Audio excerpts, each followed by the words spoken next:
Bonjour à toutes et à tous et bienvenue sur Un air de RH. Les éditions Tissot et Culture RH sont heureux de vous retrouver en cette nouvelle année pour une nouvelle saison de votre podcast dédié aux professionnels des ressources humaines et aux dirigeants d'entreprise. Et puisque les traditions ont du bon et que la période des bonnes résolutions est lancée, je vous propose de démarrer l'année 2026 avec un décryptage des grandes tendances RH qui vont très certainement rythmer vos prochains mois. Le monde du travail continue d'évoluer à vitesse grand V, sous l'effet combiné des innovations technologiques, des mutations sociales et des attentes nouvelles des collaborateurs. Les entreprises doivent se réinventer en permanence. Mais dans cette accélération, un point reste essentiel. Pour rester performantes, les organisations doivent agir de manière simple, agile et profondément humaine. Innovation, flexibilité, sens, ce sont les trois piliers qui guideront les transformations RH de 2026. Plus que jamais, les RH ont pour mission de façonner des organisations durables, capables de concilier efficacité, équité et qualité du lien social. Alors à quoi faut-il réellement s'attendre cette année ? Quels seront les défis, les opportunités et peut-être même les ruptures qui façonneront le quotidien des entreprises ? Je suis Pauline Correia et pour en parler, j'ai le plaisir d'accueillir aujourd'hui Adeline Lajoigny, rédactrice spécialisée sur les sujets RH et observatrice privilégiée de ces transformations. Allez, c'est parti!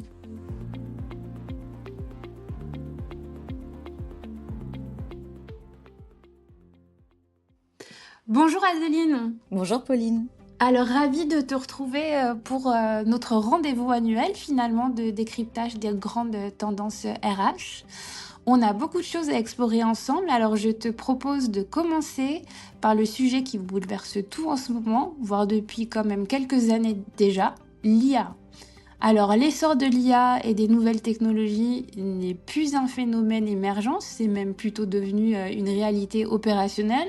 Là où en 2025, l'IA pouvait encore être perçue comme un avantage différenciant, en 2026, elle va davantage s'imposer comme un standard dans plusieurs missions RH. Alors très concrètement, comment l'IA va s'intégrer durablement dans les services RH cette année ?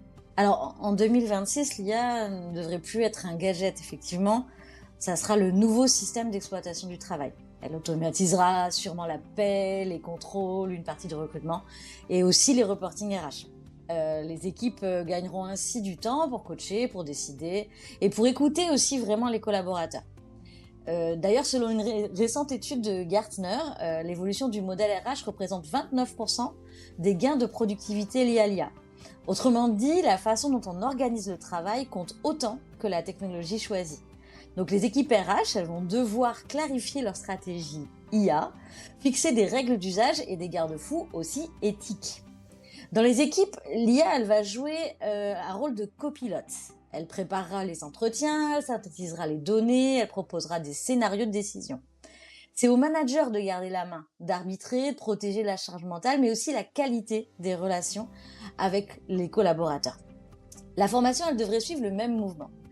Chacun devra apprendre à travailler avec l'IA, à vérifier, à recadrer, à décider. Les soft skills, elles vont devenir le vrai terrain de différenciation. Pensée critique, coopération ou clarté de communication. Donc en 2026, l'organisation du travail, elle sera vraiment hybride. Elle sera hybride entre présentiel et distanciel, comme déjà, mais elle sera surtout hybride entre intelligence humaine et intelligence artificielle, au service d'une performance sûrement plus durable. Et c'est ce nouvel équilibre qui va faire la différence entre les entreprises. Alors tu as évoqué un point qui me paraît très important, un point clé. L'IA devient un copilote, mais un copilote qui repose sur une matière première essentielle, qui est la donnée. On entend beaucoup parler de l'explosion des données RH, de recrutement prédictif, etc.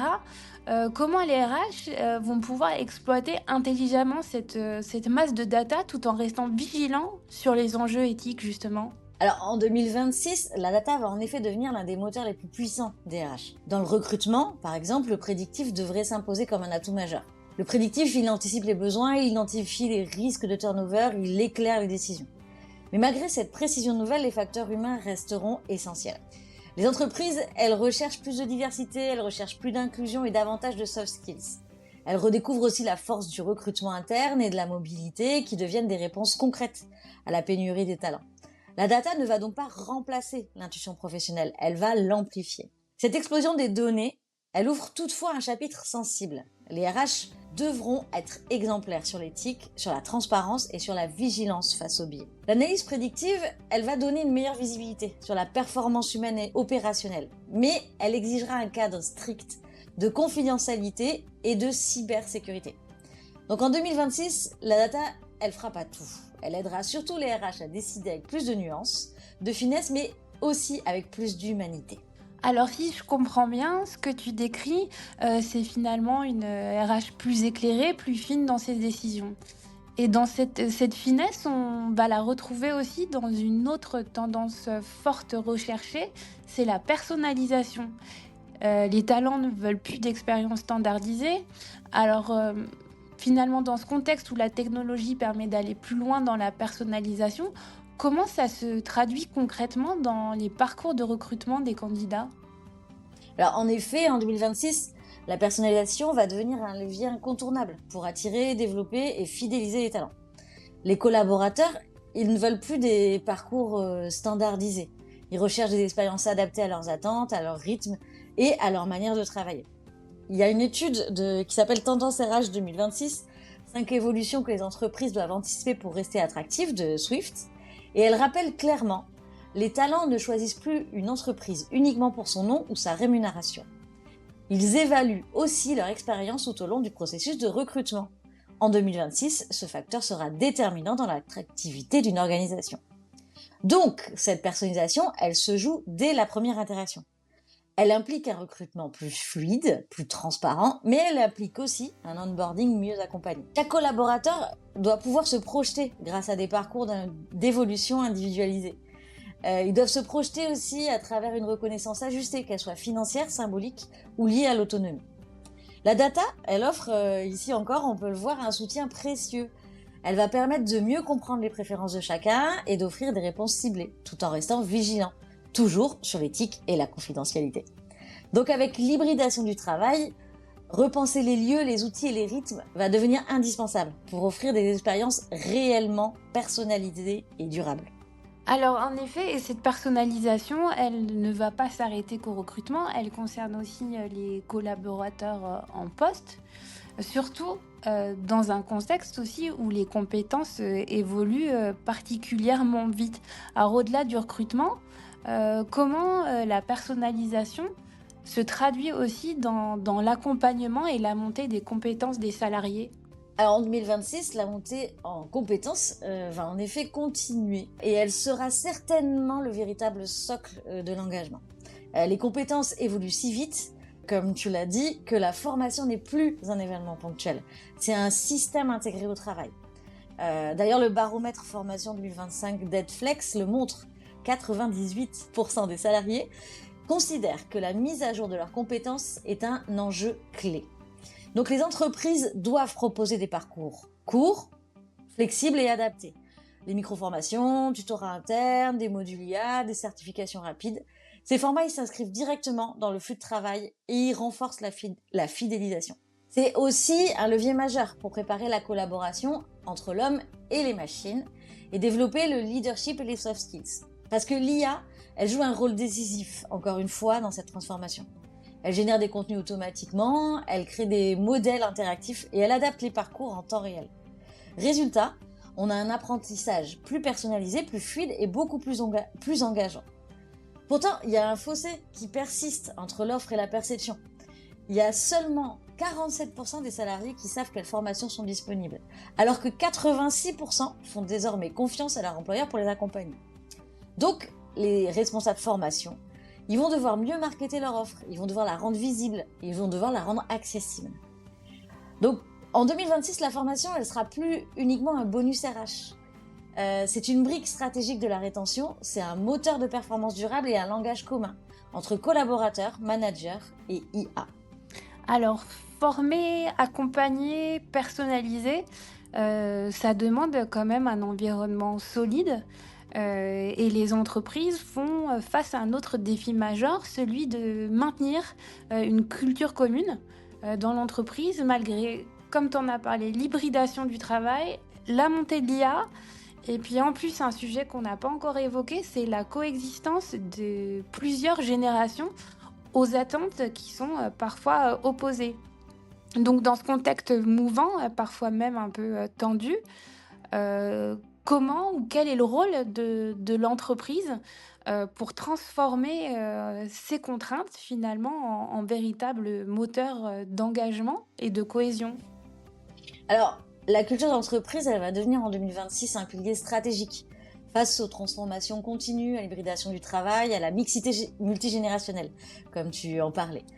Ces changements successifs créent parfois des tensions alimentées par des attentes différentes et une situation économique assez incertaine. Donc pour y répondre, les organisations, elles doivent redéfinir une culture managériale commune, capable de renforcer la cohésion et le sentiment d'appartenance.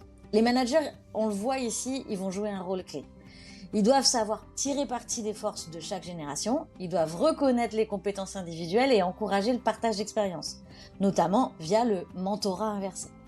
Selon toujours une étude de Gartner, les entreprises qui réussissent à ancrer leur culture dans les pratiques quotidiennes, elles observent jusqu'à 34% d'augmentation de la performance individuelle. En parallèle, le digital et l'hybridation exigent de préserver activement le lien humain. Le management, il doit créer des espaces d'échange, cultiver l'intelligence collective et veiller à maintenir des rituels de proximité. Les innovations testées ces dernières années, elles vont devenir des pratiques installées en 2026, comme l'organisation par compétences, la redistribution des rôles via l'IA, la prévention de la charge cognitive grâce par exemple au neuromanagement. Donc la culture d'entreprise, elle va devenir la condition pour vraiment maintenir l'engagement des collaborateurs durablement. Ok, donc cette question sur l'engagement et la cohésion m'amène en fait naturellement à celle de la QVCT, qui devient, me semble-t-il, un peu critique. Pourquoi un peu critique? Parce que selon une récente étude d'empreinte humaine, qui dit que 47% des salariés sont en détresse professionnelle, un chiffre en hausse depuis 2 ans. Ça me paraît personnellement assez énorme. Alors, face à cette réalité alarmante quand même, quelles sont les nouvelles attentes des collaborateurs en matière de qualité de vie et de conditions de travail? Alors forcément, les attentes en matière de QVCT pour 2026, elles devraient devenir centrales, même si elles ne sont pas uniformes. Le niveau critique des burn-out intensifie les demandes d'environnement protecteur. Pourtant, ces attentes, elles varient fortement selon les générations et la taille des entreprises. Par exemple, les jeunes actifs, ils sont déjà touchés par une solitude sociale qui atteint 40% chez les moins de 29 ans. Ils attendent donc davantage de soutien émotionnel, de repères collectifs et de proximité managériale. Les plus expérimentés, eux, ils privilégient la stabilité, la reconnaissance et une charge de travail mieux régulée. Dans les petites structures, la demande, elle porte surtout sur la visibilité des priorités et un accès réel aux dispositifs d'aide. Alors que dans les grandes organisations, les collaborateurs, ils réclament une réduction de la bureaucratie et un management plus présent malgré la distance. Mais les priorités, elles restent cependant communes. On parle de reconnaissance, d'équilibre vie pro-vie perso, de transparence et d'un climat de sécurité psychologique. Il n'y a que 10% des salariés qui évoluent aujourd'hui dans un environnement réellement sécurisé, alors que ce cadre pourrait faire chuter la détresse psychologique. Donc la QVCT en 2026, c'est clair qu'elle doit s'adapter finement aux réalités des équipes, parce qu'elle doit restaurer confiance, engagement et santé au travail. Ok, eh bien, c'est sur cette note que s'achève notre premier épisode de l'année. Merci beaucoup, Adeline, pour tous tes éclairages synthétiques et donc ce passage en revue des tendances RH 2026. Merci, Adeline. Merci, Pauline.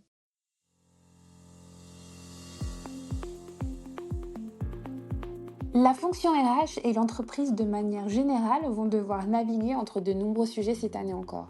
Entre technologie, personnalisation, montée en compétences et cohésion humaine, l'équation est exigeante mais indispensable. L'IA n'est plus un sujet de fascination, c'est un partenaire de travail. La data n'est plus un tableau de bord, c'est un guide pour des décisions plus humaines. La personnalisation n'est plus un luxe, c'est un standard d'attractivité. La formation n'est plus une option, c'est une condition de survie professionnelle. Et enfin, la culture d'entreprise n'est plus un discours, c'est la clé de la cohésion face aux transformations. Avant de se quitter, les éditions Tissot et Culture RH se joignent à moi pour vous souhaiter à toutes et à tous une très belle année 2026, qu'elle soit porteuse de projets ambitieux et de réussite collective. Alors, quelles seront vos résolutions ? Quelles que soient vos priorités pour 2026, nous serons là pour vous accompagner tout au long de cette saison. Merci à tous pour votre écoute et rendez-vous le mois prochain pour un nouvel épisode de Sur un air de RH. À très bientôt.